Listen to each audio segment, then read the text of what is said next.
Welcome everyone to another Retro Encounter. This is episode 3-1 where we talk about Final Fantasy Tactics. I'm Josh Curry. With me is Caitlin Argyros. Hi guys. Marcos Gaspar. Hey, what's up? And Peter Triezenberg. Hi. So, new month, new game. Exciting because I think this is a game that everybody actually likes, and it's actually Peter's first time going through it. Yes, I'm a wee youngin' who is experiencing Final Fantasy Tactics for the first time. The humanity. Getting his ass kicked by tiny little people who march in place. Why do they march in place? I've never understood that. Why can't they just relax and stand there? You got all that energy. You got to move it. Was it just a this is how things are done thing, or was there an actual technical reason for it? I don't know. Tactics was my first strategy RPG, so I had no idea if it was like something that all of them do, or if it was just unique to tactics or whatnot. It's actually a culture thing in the Evil List. That's what they do. They march their arms back and forth while setting into place. That explains Final Fantasy 12. And why it's perfect? Yeah, pretty much. I like Final Fantasy 12. I wasn't meaning that as a dig. I just like that on every podcast I've been able to say how much I love Final Fantasy 12. Yeah, well, in War of the Lions, Balthier is in the game for some reason, so... For some reason. It doesn't make sense. We don't know why, I don't remember why. It's probably something convoluted like how Eris and Cloud are in the game, too. Oh my god. Spoilers, jeez. Oh, that's right. That should be my middle name, is Caitlin Spoiler Argyros, because I just can't help but spoil people and everything. I mean, it's Retro Encounter. They know what they're getting into. So are we spoiling characters? I have less of a problem with Cloud than I do with Luso. Wait, Luso's in the game? Yeah. In War of the Lions, yeah, they added him too. Okay, let's point out what each one of us are playing, which version. Sure. So I actually am playing War of the Lions. Is that kind I'm of playing whatever? War of the Lions myself on my Vita. I'm playing War of the Lions as well. And I am not, since I asked that question. Because I have no idea what they're talking about. You're playing the PS1 version then? The true version, yes, that's correct. Are you actually playing on the PS1? I'm playing on the version. PS3. Oh. Sadly, I no longer have a PS1. I gave that away to a friend. But that's quite alright, though. I still have the pleasure of playing the true Final Fantasy Tactics on a system that... Oh man, you couldn't take that retro thing too far though and play it on the intended system though. You had to emulate it. Oh, well. Yeah, you copped out. Yes, I'm emulating it right now on the PS3. I'm not even gonna bother throwing that $10. Just gotta emulate it. You need to play it on the original little white box on the controller without the thumbsticks. So I am actually playing on the PSP, which I didn't realize how much I don't like the PSP compared to the Vita until right now when I started playing this, and the thumbsticks always throws me off. I always go to the thumbsticks and it's rotating these weird directions and I'm staring at a wall. And it's actually quite frustrating. This is gonna sound weird, but me not liking the PSP is actually why I got a Vita, is mainly so I could play Final Fantasy Tactics without having to dig my PSP out of my closet. And yeah, I like the Vita a lot better. It's a lot more comfortable. See, and I actually adore my PSP. But I got my Vita 3 months ago. And since then I haven't gone back to the PSP, so this is the first time to kind of try it out, and going back, it's like this doesn't feel right anymore in my hands. Yeah. I no longer have my PSP. I did have Borderlands on my PSP when I had it, but had to get rid of it. I'm the type of person, I can't sell anything. I don't trade games in, I don't trade systems in. And it's stuck with me forever now. This lump of a brick.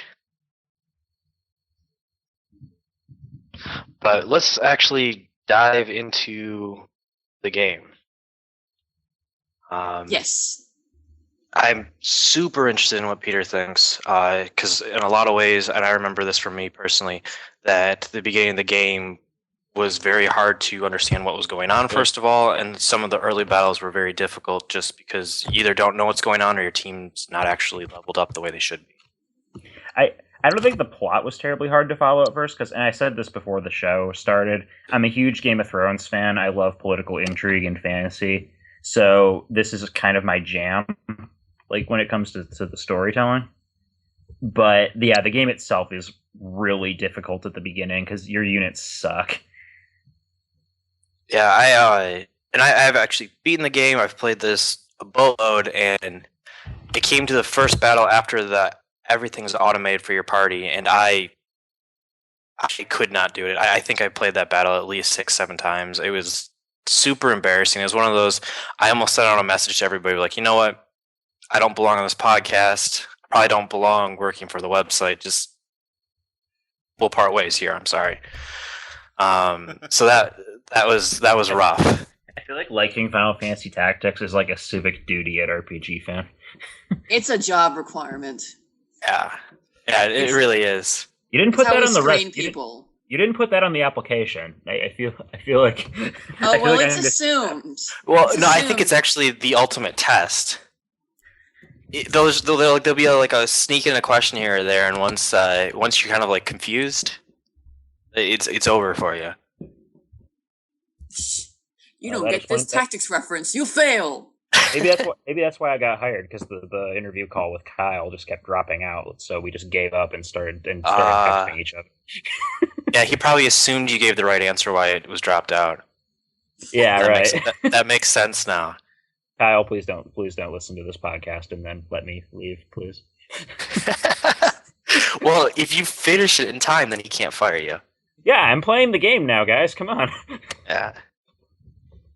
So, for those of us who are old school in this game, so not you, Peter, wonder if we want to talk a little bit about like our history, like with the game, like when did we first pick it up? Did we get through it? Did we love it immediately, or did it take time? I remember renting this, and I could not get through like the first chapter, and I don't know if it was just that I'd never played a strategy RPG before, so I didn't quite get the gameplay, or if it was that I was so hampered by not having the money to buy supplies that I couldn't keep up with it. But I gave up and returned it, and then I don't know why I came back to it, but I did, and I got through it all, and I loved it, and ever since it's been like my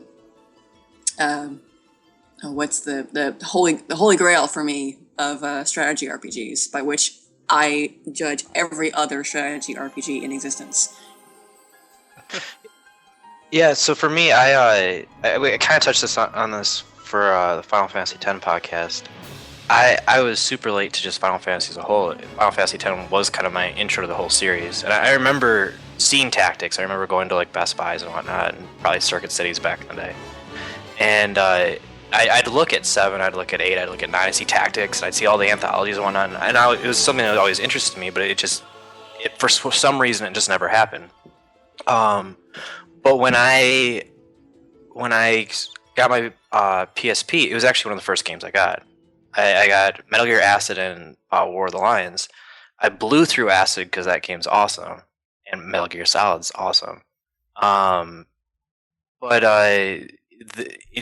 Tactics just never clicked with me, and it wasn't until years later when I was in college and I just didn't want to pay attention to my like Diffie Q and high math classes that I thought were extremely boring, that I just sat in this huge auditorium and I just played Tactics, and it was a huge distraction. And all of a sudden, the like couple of years of having it not around, all of a sudden it clicked with me. And where you say you compare all tactics and strategy RPGs to that, this basically ruined me for the whole genre.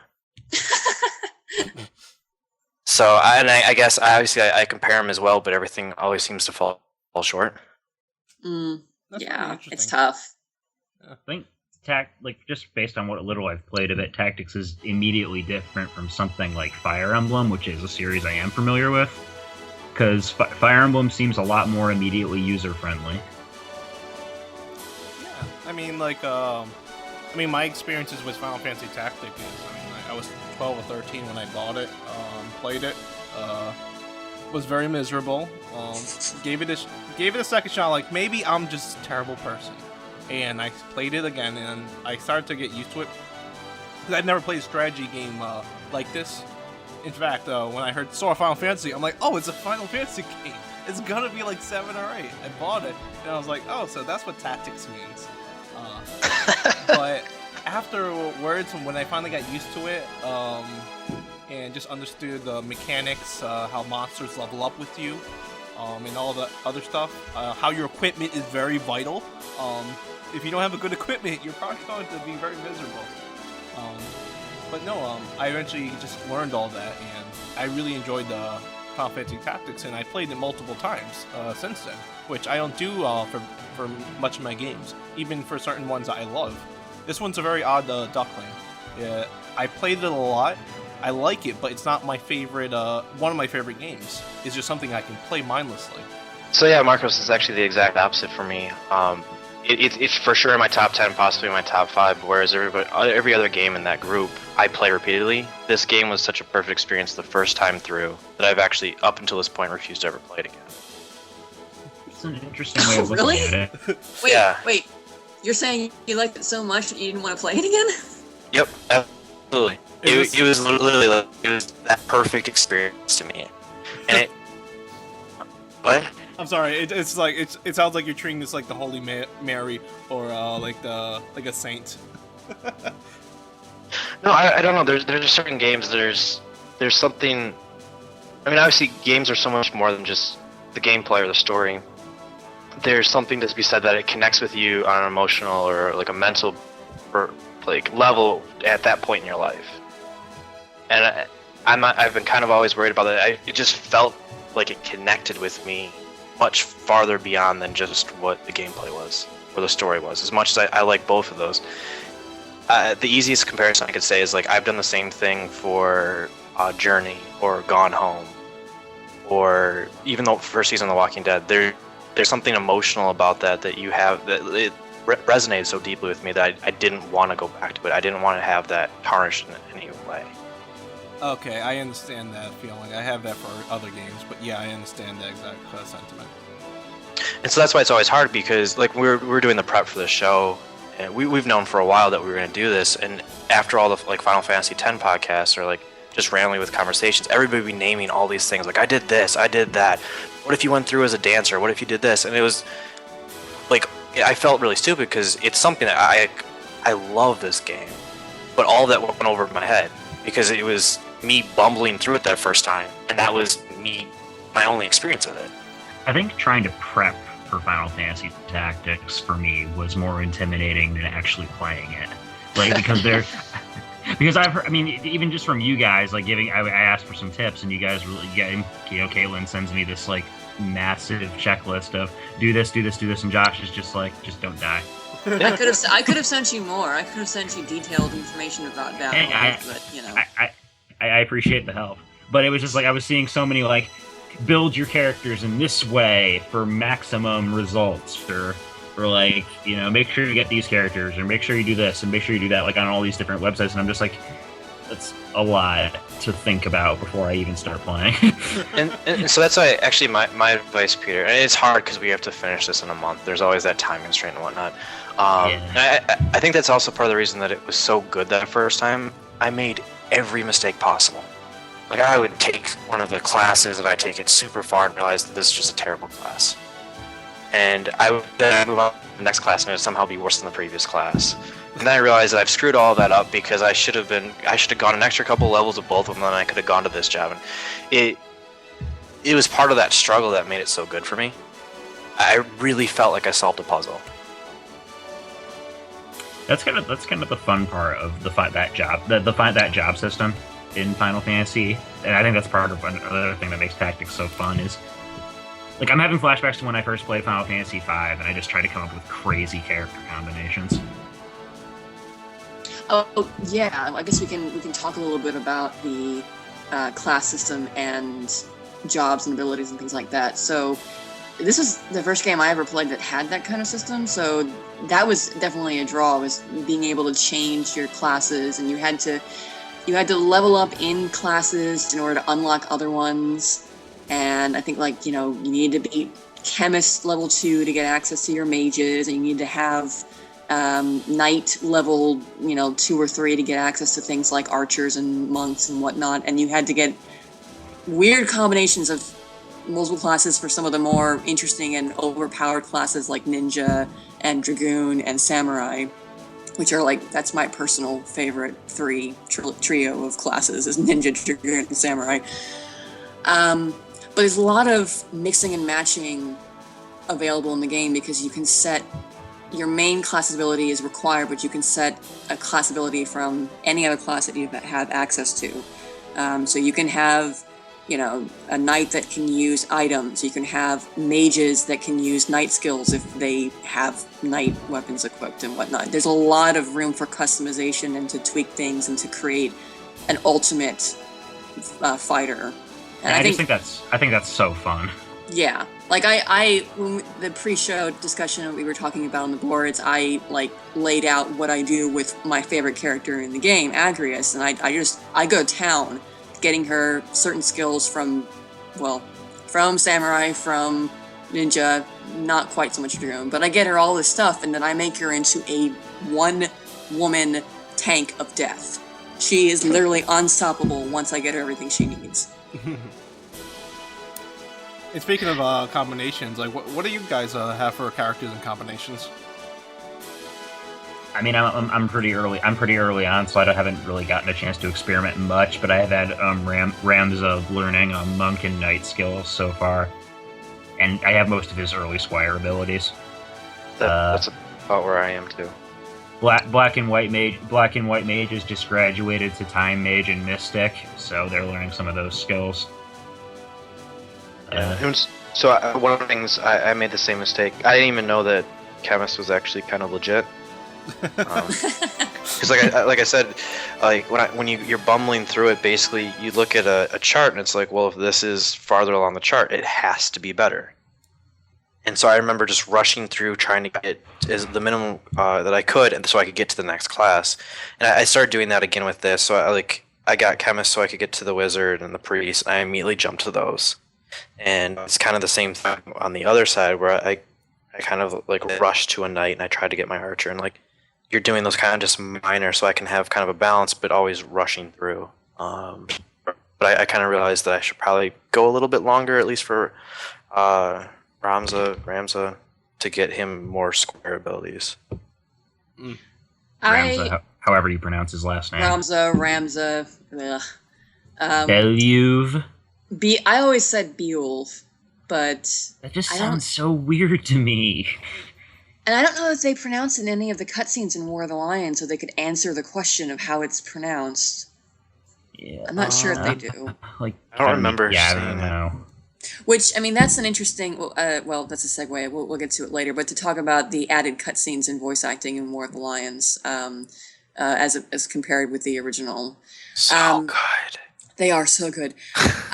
For me, character-wise, I spend enough time with Ramza and my random people to get them the JP upskill, or it's JP boost, I think, in War of the Lions, and move +1, and then I start diversifying them. I'm kind of weird. I always have one of my male characters turn into a black mage, because I like the way male black mages look more than the female design. I don't know. And then that's it. That's the only random male guy that I include in my party. The rest are all girls, and I start training them along the lines to get ninja, dragoon, and samurai and Argyros. But yeah, that's my plan. Is what I do. This is kind of funny. Well, one of my starting squires, I have a friend named Audrey who's a private in the U.S. Army, and I had a starting squire named Audrey, and I was like, I'm keeping you. It's meant to be. What are the odds of that? That was like, whoa. What if you got a random character and it was your name?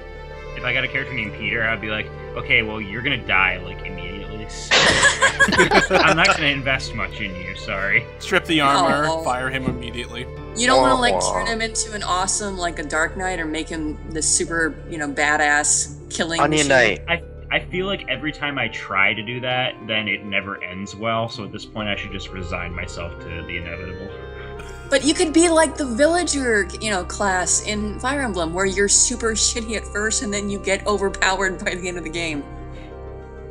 Oh, that's great.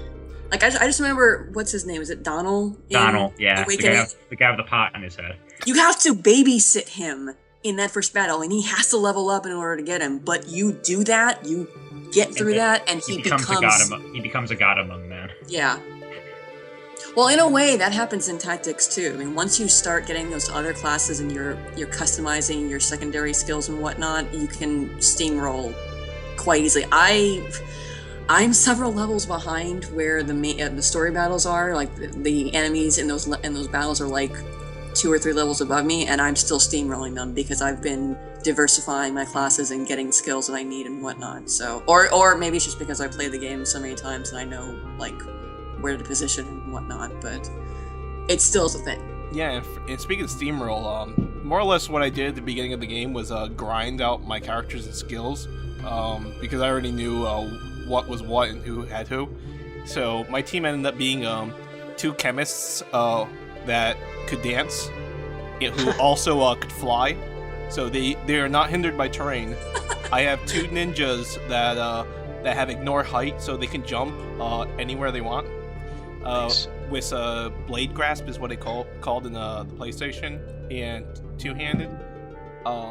And one of them specifically I gave knight skills to, so they have 2 chances of either breaking armor or powering down. And against a boss character, if you hit them twice with a power break, they are rendered useless, which is wonderful. And Ramza is just my ninja that I just gave him a steal, and I send them out and I try to steal everyone's armor and weapons before they get a chance to attack. And yeah, that was like level 20 before I got to the first official mission. Wow. Yeah, I ran out of time But this see, time just to be This ready is for what the you can do in this podcast. game. Yeah, this game is really like, that's why I really like this game, because it's pretty sick. Yeah, I love over leveling for this game. I love that sense of power. It's very rewarding. Yeah, it's more so than any other game. I feel like this does a really good job rewarding you for the time that you put in. Oh gosh, especially the dancer class. That one dance called Nameless Dance in the PlayStation version. It more or less has a chance of casting 1 status ailment to all the characters.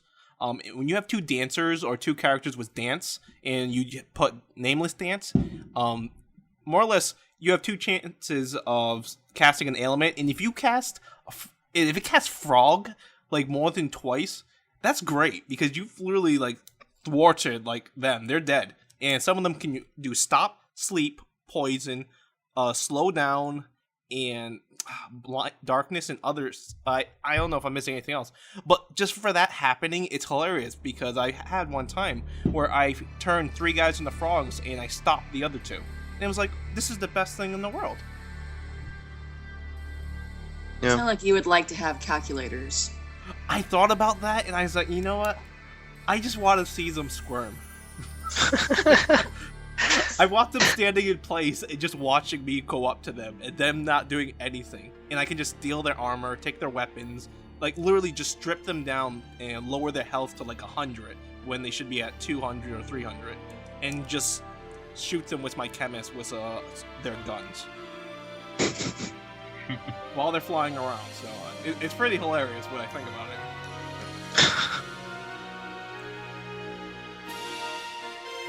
So I think we're all in agreement that we actually enjoy Final Fantasy Tactics, Oh yeah. Josh. Yes. which is nice. It's nice in some regards. It's the first time we've on a podcast actually all agreed about how we feel about a game. It's a historic moment.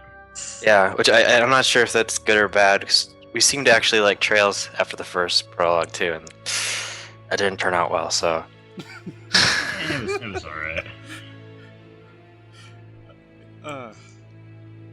Well, I guess speaking of prologues, that's basically what Chapter 1 is in the game. It's a flashback that explains who Ramza is, who this weird Delita person who just showed up out of nowhere and killed the princess is. Which I love the dynamic between those characters, like the way it's kind of the story's kind of structured as like with Delita and Ramza. I think it's a really interesting duo of characters. Yeah, it's kind of refreshing to have that most significant relationship be between two guys, two friends, not having it be between two romantic pairs. I mean, there's some romance in the game, but it doesn't happen for the main character. It's in the background, really. There's the most significant relationship for Ramza is really that of his best friend, is and having them be on like opposite sides of this power struggle. Yes. Well, just also like, you know, you get to see how Delita is changing and sort of, well, this is later in the game, of course, but starting off in Chapter 1 where he's your best friend and he's got your back and he's, you know, fine, and then seeing where he ends up by the end of Chapter 1 and then earlier on to Chapter 2, it's much more, I feel like it's more realistic having that sort of spiral out of control than just having them be buds the entire time. I mean, I don't mind it when you've got the best friend mechanic where they're super awesome and they're always, you know, got each other's back. That's fine. But to sort of see how that relationship degrades and changes over the course of the game is it's one of the most compelling parts, I think, of the story. I think you hit on the key word too. It's realistic. A lot of times in these types of games, if you have some sort of relationship kind of breakdown, it seems really stupid in most games. A lot of times you're like, you should just like either shrug your shoulders, shake hands, whatever. Like, this shouldn't be that big of a deal. You shouldn't be trying to kill each other right now. And this actually naturally degrades. As much as I love Final Fantasy, the mainline entries do, while they do have their fair share of good character moments and good character relationships, they also have more than their fair share of really unrealistic ones. And I think Ramza and Delita's like relationship, and a lot of the characters in this game, it's probably some of the strongest they've had, just based on my first impressions, even. So what do you think, Marcos, about how it comes across in the original PlayStation version? I mean, I think it's fine. Granted, I'm not privy to the cutscenes that you guys get to watch. Granted, I still like I don't know, something about me just reading it and watching it unfold. I really don't need to see any cutscenes. I just really like the characters. Like, it's true that like I really like their relationship, Delita and Ramza. That it's like not like best buddies like all the time. Like, Delita suffers through this like betrayal of feeling used, and more or less is like, and that's what, I don't know how it's translated in the PSP in regards to the text, but more or less it's like people using each other, and that's what everyone's saying, like, you're using me, or I've been used, and your family's used me, you used me to kill him, and all that stuff. And it is very realistic, and it's a struggle, like, are you being used, or do you know you're being used? And that's very realistic, even in real life. Are people being used, or people being genuine? So it's a really cool relationship they have. I like that. You bring it up, and I've been watching House of Cards right before we recorded, and that's the theme in that show too. Is everyone else fits. You mentioned the translation earlier too, Marcos. Can I jump in on that for a sec? Yeah, sure. There's a really early line, and it's one of the voiced lines in War of the Lions. But even if it wasn't voiced, huge point of contention for some people. There's a really early line where Delita says something along of like, "Don't blame yourself, but don't blame me. Blame yourself or God." In the original version. Yeah. In War of the Lions, the line is, "'Tis your birth and faith that wronged you, not I." Which sounds baller as hell. They changed the context too. In that cutscene, he's talking to Ovelia, she's struggling, but in the original, he's talking to Argyros when she chases him out back of the monastery. What? Are you serious? Yeah. That's really different. Yeah. There's a lot of stuff like that. Like I looked at a side by side comparison before we recorded this, and there's a lot of little changes to the script, not just in terms of the big tonal shift, how it's a lot more like yield and Shakespearean in the text. There's a lot of minor things like location changes or subtle little word changes that actually do have a pretty significant impact on the way the story is being conveyed. It's interesting. I don't know how the original version like reads. There's one line of Algus. I don't know. I like Algus better. Anyway, when you're interrogating the guy that you capture, I forget if it's either Edward Dorter or Sandrat Zeller, and he's calling him swine, and he's like, "You may yet save your bacon if you like tell us what we need to know." And I could not stop laughing at that. He did. That was some. I don't remember what he said in the original because I don't think it was that. Yeah, but... he did not say bacon.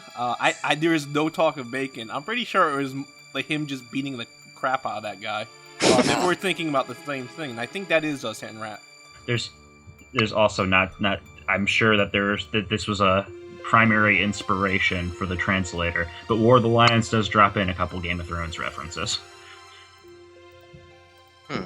Like they literally flat out say, like we're playing the Game of Thrones at one point, and I was like, huh. So, what is you guys' thought on that? I started with War of the Lions, so I never saw the transition. But what do you guys think of them going back and reimagining how the story's told?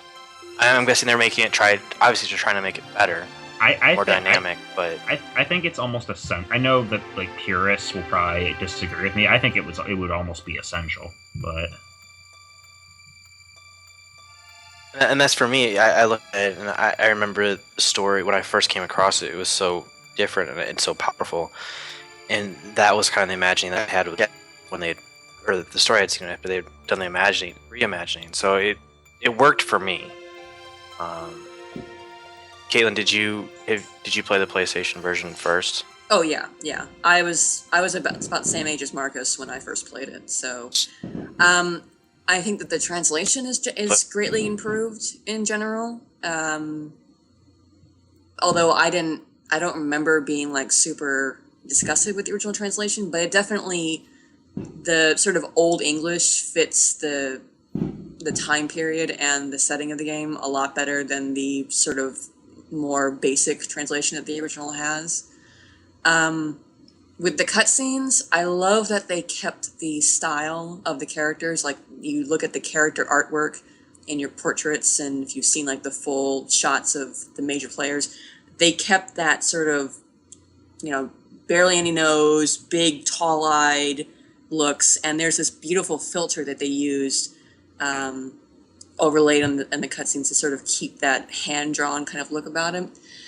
I'm not as crazy about some of the voice acting. Ramza in particular just annoys me. I mean, it works in the beginning when he's a young, naive little kid who doesn't know anything, but by the end of the game, it doesn't kind of suit him to have this sort of light, soft-sounding voice that he has.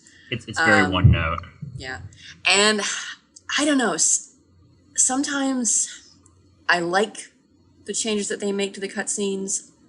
And other times, maybe I'm just that old, oh, well, I like the original purist thing, and I don't like that they replaced a certain scene with a cutscene. Like, the scene where Rams and Delita are blowing reeds on the plains is entirely a cutscene, animated cutscene in War of the Lions, whereas as before it was in-game. And it gets all the basic stuff out, and it works fine, and it's still really beautiful, but something about I kind of wish I had the original cutscene there. That's fair enough. Yeah, I don't blame you. Like that reed blowing scene, it gets me every time because it sounds, when they're blowing the reeds, it sounds like car sirens. So it sounds really like just very what's the word? Is it anachronistic or something like that? Or whatever. Anachronistic? Yeah, anachronistic. Like it just sounds like. I'm like, that's cute. That PS1 sound set, I guess. Yep. Yeah, they worked with what they had. Best friends blowing car sirens. That's interesting. Look, that's actually one of my favorite scenes from War of the Lions. Is the reed blowing scene. I don't know. It's obviously different for me because I don't have that backdrop to compare it to. I haven't. Well, if I did remember playing the PSP version, like maybe once a long time ago, but I completely forgot everything about it. So, all I have in memory is all the PS version, and Right. I found it I'm very fond of just watching the pixelated characters walking around and just even them not saying anything, just sitting there and just like doing nothing. Like, as hilarious as that scene was while they're blowing the reeds, it was something very endearing. Them thinking about their futures, especially and I have a picture here where Delita just like he asks the question, could I be a general if I tried hard enough? And I'm not sure, but I don't think Ramza says anything, and then it's just silence. Well, I think Ramza knows, as we the players are probably meant to know, that it's unlikely that Delita would have progressed in station just by being, Ramza's buddy. And I think it's telling that further on down the story, he only gets to where he is because he's distanced himself from Ramza and is using him to further his goals. Yeah. But that's further story spoilers. Yeah. Not as big of a spoiler as you telling everybody that Cloud's in the game. Okay, spoilers. Cloud is in the game. Eris makes a cameo appearance. You can play as Balthier. What other spoilers are there? Luso's in the game. Yes. Is giant. And he's beret. the exact same character as Ramza, basically. I never used Luso. Yeah, he's almost identical except for he has pouch. I feel like we're gonna have this exact same conversation about like purists versus revisioning when FF7 PS4 comes out. See, I've never played 7, so I'm okay with that too. Oh, really? Yeah. So when they change Kate Sith and make him less dumb, people are gonna freak out. And Excuse me, Kate Sith was the premium character of the group. He was the main course. I think when they introduce him, they have a tall order. It's gonna be hard to make him better. And they're gonna keep that Scottish accent from Advent Children. Oh no! You know that's going to happen. Okay. No! I hated that part of Advent Children. See, that was icing on the cake. So I don't know how they're gonna top that. Why is Reeve Scottish? Or why is Kate Sith? He's like there's no other Scottish people in the game. Does Reeve even have anything to do with Kate Sith and Advent Children? Like, I think he's still controlling him, isn't he? It's like, is that just all he does all the time? Is just, I'm just gonna sit here 24/7 and control this tiny robot cat. I was so confused when I first played Final Fantasy VII. I was like, "Oh, cool! There's a Mog and Kate Sith," and then I found out it was a robot. I'm like, I don't understand this game anymore. I feel like all they have to do is just make him an AI, and then that solves all my problems with him. But They just need to put Zack in the game and replace Cloud with Zack, and I'm okay. Well, they need to make Zack not an optional flashback. Okay, well, that's a discussion for another podcast. Yes. Possibly play 7 to remember the good old days before the remake comes out. But let's get back to tactics. What game were we talking about again? I mean, Cloud's in both of them, so I don't know. It's similar, right? It seems fine. Yeah, where did the lines blur? Tactics is a distant relation. I don't know. Came out. And it wouldn't be Retro Encounter if we didn't talk about every game except for the game we're supposed to talk about. But Caitlin, if you really want us to talk about tactics, we can. Sure. Okay. Let's put Peter on the spot. That sounds like a lot more fun. I don't think I can handle this. I don't like where this is going. So let's play a game. We'll throw out characters. We'll throw out ideas, and you tell us what's actually going to happen. You realize that I have Sound good? it, right? So I may actually be right. You're breaking the fourth wall, dude. Okay, fine. I will feign ignorance for the sake of this podcast. Yay! And you shouldn't have said anything, and then we just thought you were really smart. I'm not good at that. Okay. Let's talk about the guy that I've basically deemed the bastard. I'm sure everybody knows the Joffrey of Final Fantasy Tactics. Yeah. So, what do you think is going to happen with all of that? With Argath? Yeah. Isn't he already dead? Yeah, I'm pretty sure he did. See, we had to make sure that he at least finished it. I mean, okay, no, I'm gonna get into. Like I said, I read ahead of it, so I know that in War of the Lions they have him come back just so you can kill him again. Yes. Because once is not enough for that little shit. Yep, exactly. But I remember being very interested in that little arc. How you have to save him, and then he quickly reveals himself to be like this utterly self-motivated bigot. And yeah, I don't like him, and I'm glad he's dead. I mean, I thought Algus was a pretty cool guy. I mean, like, I think my favorite dialogue with him in Ramza is he says, "Don't," like when they're fighting outside the castle, and he says in response, "Don't say that. We're friends, aren't we?" And Ramza just says, "Get lost. Never want to see you again." Yeah, I think in War of the Lions, it's more. He says something a lot more like "Be gone from my sight." I just like the original translation. Get lost. It's different tonally, that's for sure, but it's interesting. I don't think I said "get lost" back in medieval times. They refer. I read in the original translation they refer to like the Marquess as a VIP at one point. I'm just like, well, that's a very modern lingo to have in your Evilise. That's just as good as saying I'm on your side, Einstein in the Star Fox universe. I mean, Star Fox is in the future, so maybe. So Einstein actually existed in the anthropomorphic world.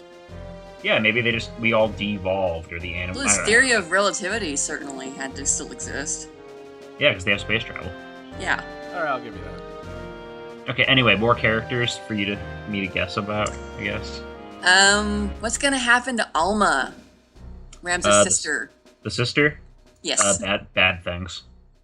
You gotta be more creative than that. Drama is what's happening. I'm going off of this is medieval fantasy, and she's a female character, but I don't know. Maybe she'll actually. It's also Final Fantasy, so she could prove to be awesome. I don't know. I'm curious. Let's see. What about we barely know him from the prologue, but Gafgarian, the He's a Dark Knight that's sketchy. I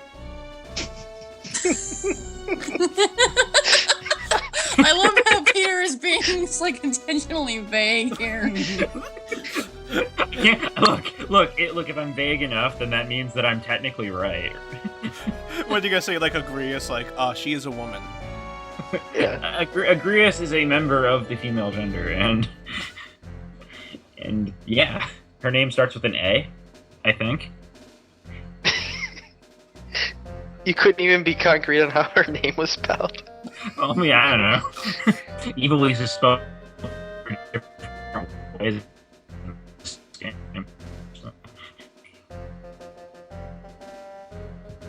Tetra is dead. Spoilers. I guess the real question I want to know is where do you think this is going, and what do you think the resolution for all this is? I already know how it ends. I'm sorry. Look, I have not been good about spoilers on this game. I've basically known what happens in it before I played it, and yeah, so I'm not good for that. I'm not good for this sort of Q&A thing. I'm sorry. Fine, Marcos. Where do you think the game's going? That's not fair. I mean, it could go anywhere. I mean, I think Peter said, this is medieval times, and Final Fantasy. Deluta's gonna sit on the Iron Throne. There. I mean, no. Tita can just come back to life after that explosion. Might I add? Teacher's gonna come back to life, and she's gonna start hanging Lannisters. And wait, wrong. Worse.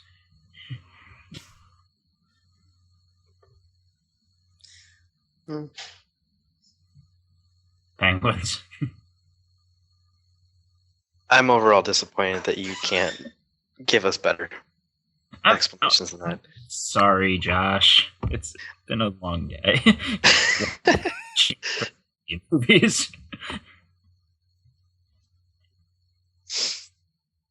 I think Ramza is going to become a knight. I don't know. Well, You he already could make became him a a knight knight. for you. It's true. Now he's a monk. He gave up on the path of knighthood and joined the religious organization, Dominus, whatever. I think I think this is again. I kind of know the general arc of the story, but I think Ramza is going to fulfill his. He seems like the kind of character who's going to stick to his principles despite everything. So I feel not like having a nose. yeah, pretty much. It's like, well, Voldemort stuck to his principles, and he didn't have a nose. So you're saying Ramza is Voldemort? I'm just saying that there could be some correlation here. So you read the story arc, and that's what you want to throw out as your big summary statement. Yes. Conclusion: Ramza is Voldemort. This sounds like the best spin-off ever. Harry Potter meets Game of Thrones. Hey, Yasumi Matsuno, are you listening? You need to make that sequel now. You have your sequel story. Run with it. Swear, kidnap him. And then we could have Ramza could be a black mage, and someone could say to him, "You're a wizard, Ramza." And Ramza would be like, a what?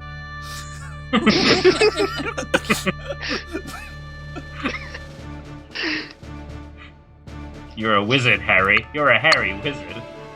See, I told you, we don't ever actually talk about the game that we're supposed to. Well, we branched out now because we started talking about We're not even talking books about and things TV like shows and movies that we're not talking about. They're all entertainment.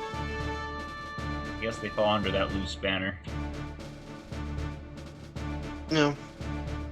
Okay, I guess you've all played it before, but where do you like with this playthrough? Where are you thinking it's gonna? Are you gonna go with it like for the retro encounter playthrough? To victory? To victory! To the end of the game.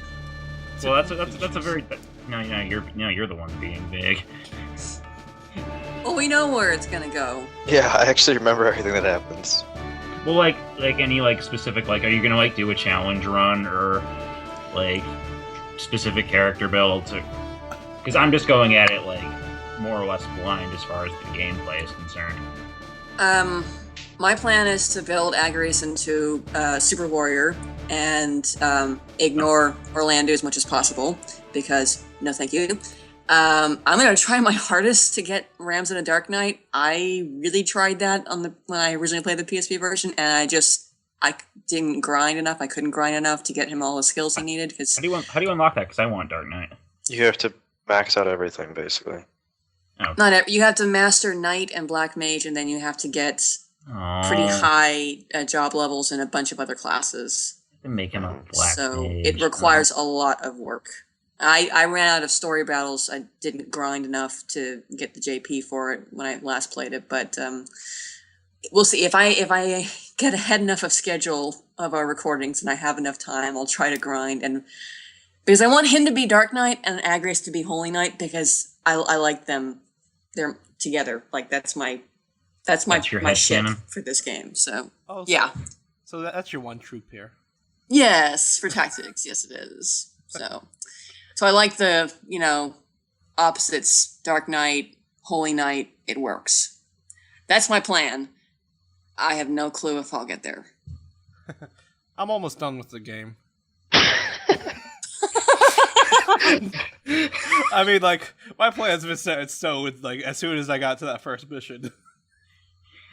Oh, man. See, so yeah, for me, I actually got to Dark Knight. Cool. Hey. When I played it the first time, I played that game a lot, and I had no problem just sitting there grinding. This time, obviously, because I only have a month, I'm fully confident I will not hit that. So I'm more so going to concentrate on classes and jobs. I guess jobs. I'm so used to saying classes that I've never really experienced or I kind of ignored. Yeah.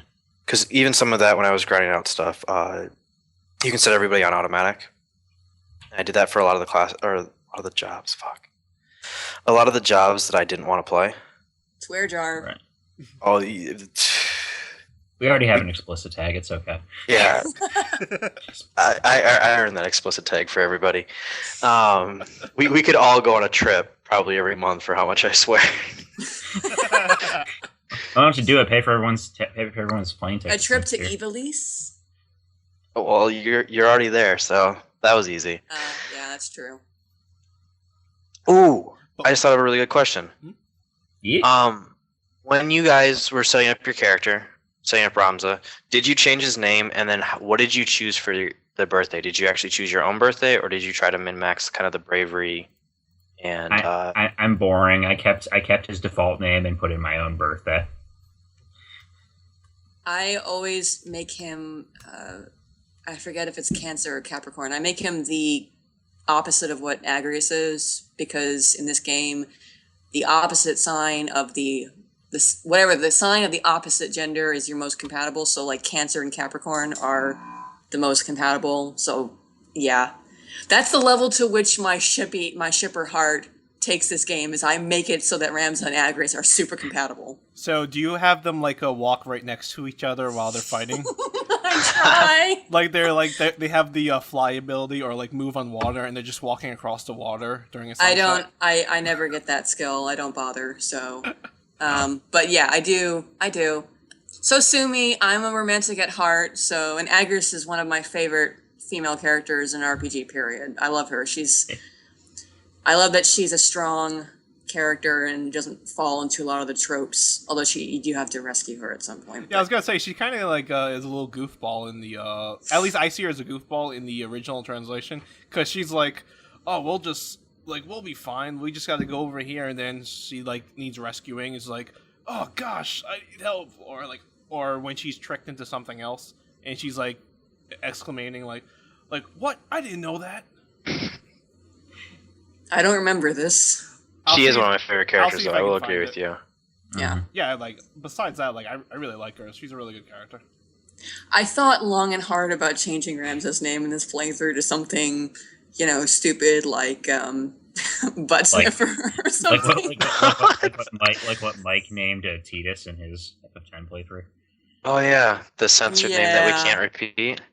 Yeah, that goes beyond even our new explicit tag. Yeah, that goes beyond my normal just ramblings. Oh, jeez. It was pretty funny, though. It was hilarious. Guys, email us. Please. I guess for myself, I changed Ramza to my birthday, so I put him as Sagittarius. As for his name, this is something I mentioned on the boards, that a thing that I do, or I've been doing with my sister when she watches me play games, is I always change, like, if you give me the option to change a name, I will change it always to Jason David Frank, or the name, or more or less as you know him as the Green Power Ranger. It's fair. So that's what he is right now, Jason D. Frank. He's the green, not the white. He is both the Green and White Ranger. I wasn't sure where you were falling on that. Which one's better? Oh, in this, I guess you can call him the White Ranger in this one. Okay, well, that's fair. I have this huge thing. I refuse to ever change the names of characters.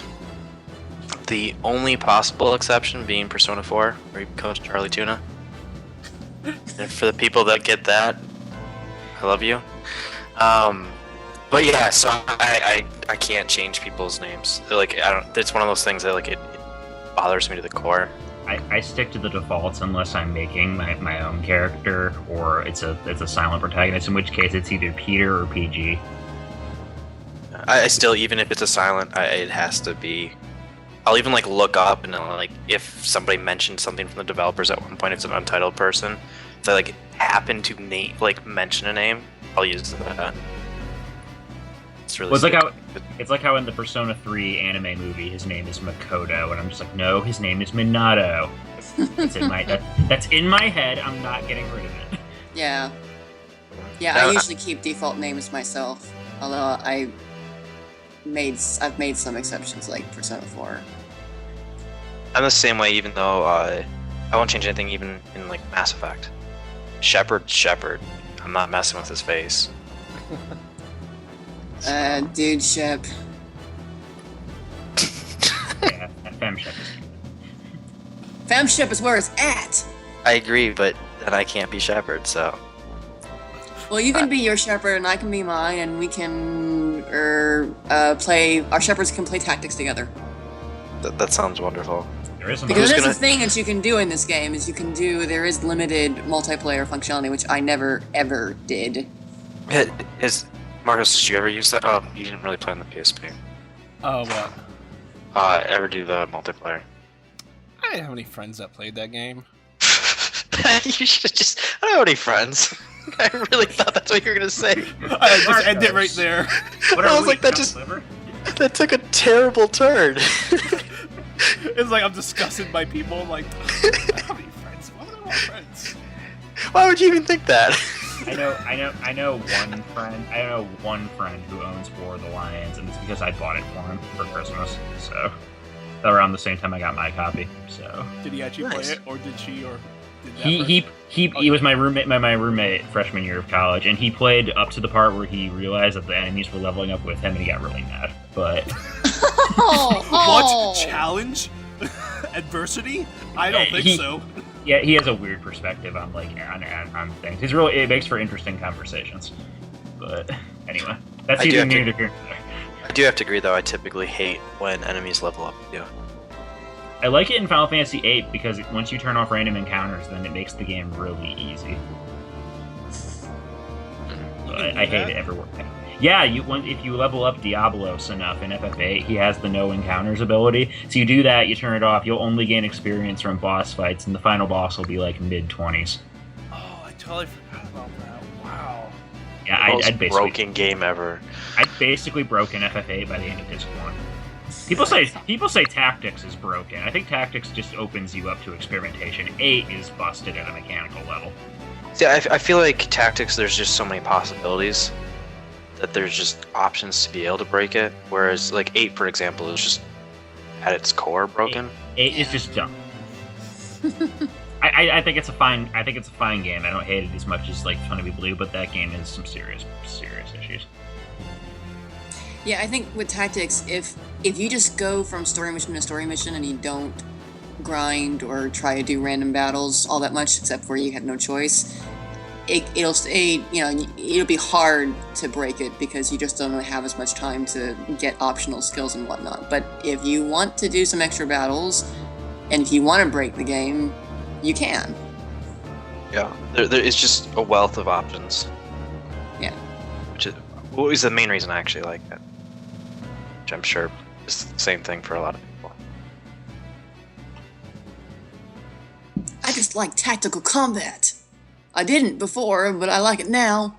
I hate tactical combat. I just want to run up and smack people with swords. I would like it better if I knew what the range for things was, or if I could take back moves. You know, after having played Awakening, I miss that function so much. And yeah. I mean, it's part of what makes Tactics more challenging. But I mean, the only thing you can do in Tactics is you can see movement ranges on characters. You can't, and you can see obviously your attack range when you're controlling a certain character. But over time, you'll get used to it. Like I always know that my black mages can hit up to 4 tiles away from them, and then diagonally a little bit too. But it can be hard when you're in the middle of a battle and you don't know what your enemy's ranges are, and you move someplace thinking you can attack someone and you can't, or you accidentally got yourself into a bad position and you can't take it back. But then again, that just is a different style of game, and it increases the challenge to a certain level. So yeah, that's fair enough. Also, go ahead, Mark. I was going to say, or if you just equip the gun, then your range increases exponentially. Also, why can't all jobs throw rocks? Why do you have to learn that ability? That ability is actually really nice. Especially yeah, it is. Like, and I'm talking about say if your character is like 1 short away from reaching an enemy to attack, but you have like a character behind your character that can move towards that. If you throw a rock at your character and I don't know what affects it, you can push him up forward 1, and then with that other character just go up to the enemy and attack. I mean, that's like really cheap tactics. Yeah. But it's effective if at the very beginning of the game, or just using it to knock an enemy back, or just get some cheap damage. It's I've random though. I've been using it for cheap JP grinding because it does less damage than physical attacks. I just have my guys stand in a circle and throw rocks at each other. Yeah, I hate throw stone. I hate rush. I hate counter tackle or whatnot because their damage is low and it's really uncertain. Like more so than any other attack in the game, you don't know when it says that that's what it might do. It's probably going to do like half that if you're lucky. I don't know. I feel like everybody should be able to throw rocks. Like that should just be a default thing. Like everyone can just throw rocks. Like you should have to learn how to hold a sword. That'd be too overpowered. Well, I mean, it has to do with the fact that Squire is the base class for all of the physical classes. It's like it's your low-leveled basic class. So throwing stones is a basic action. Yeah, if you can pick up a rock, you can pick up an axe. Where's the dodgeball quote? We need to use that. If you can dodge a wrench, you can dodge a ball. Exactly. Yep. If you can dodge a stone, you can dodge a night sword. Yeah. There's something there. You'll get it. We have 2 more podcasts. I'll work on my horrible movie puns then. Good. I don't want to be the only one that makes terrible jokes. That's my thing. I make bad jokes and I make bad pun jokes, and I live for people to do the. Well, so. I think they're punny. Stop it. See? Kill me. This. Thank you, Josh. That's what I wanted to hear. This is not going well. Let's just turn our speakers out so that we can hear the fireworks. That would go over much better, I'm sure. And that joke. So. Alright, well, let's try to wrap this up, I guess. Since Peter ruined our final segment. Hush you. Let's just kind of wrap it up with our final initial thoughts. Kaylin, why don't you go first? Let's see. For chapter 1, I'm just really happy to be playing this game again because I haven't in a while, and it's kind of weird though. I had a really tough time with the last battle of the chapter. I got my butt kicked and I had to try again. So, but throughout most of it, I knew what to expect. I knew kind of where I wanted to move my characters and whatnot, and so it was kind of a weird experience where I could remember how I felt when I first played the game and how difficult it was and how I didn't know what was going on, and now I'm kind of like an old pro and I know all the ins and outs and the secrets and things like that, except for that last battle, which took me by surprise. I remember having a much easier time with it the last couple times I played the game. So I'm looking forward to that sort of weirdness of feeling like I got this and you can't touch me, and then maybe getting surprised and realizing that I don't got this and I'm in over my head and oh crap, I have to try again. What about you, Marcos? I know you're playing through again, so it's kind of ruined that you've almost also beaten the game, but No. We still finished on time. No, just playing it over again. It's more or less the same as Caitlin's list of comments. I know everything. I know what I'm going to do, where I'm going to go, who I'm going to attack with what, how badly I'm going to destroy them. And I mean, I think it's very rewarding doing that initial grind. I think I spent like 8 to 10 hours grinding in that just first area and setting out my class. And now it's just really fun. Especially, and when it comes to video games, I like anything that involves a risk or some type of RNG or some type of percentage base, and have Ramza go out and try to steal enemies' weapons and armors or anything before they attack. I'll explain it in the next episode. Some of the stupid things that Ramza was doing, and having a lot of fun with that. But yeah, no, I'm glad to be playing this again. It's really fun and very rewarding. Peter? I'm glad to finally be getting this game off my bucket list. I'm really enjoying it so far. I had a bit of difficulty at the beginning because I was inexperienced and my characters were very weak and underleveled. Now that I actually have some decent skills, I'm starting to mess around with the game systems. I'm really enjoying it. I really like the political intrigue storyline. I wish Hifumi Mitsuna would make more Final Fantasy games. I want him back. Me too. I want FF12 HD. Yes. Just to drop that in there again. I know. Well, if we talk about it enough times, it'll happen. Or I mean, it is happening, but maybe if you're talking about it enough times, they'll actually announce that it's happening. Come on. I mean, the FF7 remake happened. People weren't shut up about it, so maybe the FF12 remake will happen. I'm almost kind of, this is a complete side note, I'm almost disappointed that they decided to remake 7. Well, all my arguments that they're never going to do it kind of went out the window. Well, even bigger than that, I thought the announcement that, hey, we're going to do Final Fantasy 7, we're going to remake it, and then, or like re-release it, and then they just like, oh, it's the PC version, was like the coolest mindfuck ever.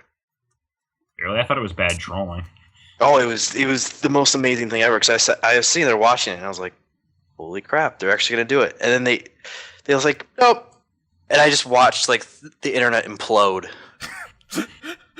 That was kind of funny. This is going to be the most amazing thing ever. So then for them to finally come and be like, oh, we're actually going to do it. I was like, oh, that's... Well, those jokes are less funny now. That's funny. It kind of reminded me when the PS3 released, at their conference released the price for it. And it was like met with... crickets. Oh my god. I thought... the way I remember it is horrified gasps. Yeah, that was bad. That was really, really bad. That's kind of how I felt like when the PC version of Final Fantasy VII was announced. Like, it's the PC version! Like, nobody cares. But, getting back to tactics, Josh, what are your thoughts? Caitlin, you like actually talking about what we're supposed to. I'm trying to keep you guys on task here. No, that's not how this podcast works. So there's kind of like as we discussed, there's a little trepidation for me to jump back in it, and then the early difficulty with the kind of the first couple battles, or first battle, I guess, almost kind of ruined it for me. I've definitely put this game on a pedestal, and so to have that kind of kickback, it's like, well, this obviously isn't as good of a game. I'm kind of in the place right now. I'm trying to rush to some of the middle and end content because that's what I remember really, really enjoying. So I'm kind of in that awkward, I have to do my grinding, I have to get everything set up so that I can enjoy the end of the game. But story-wise, I really want to rush there as quickly as possible.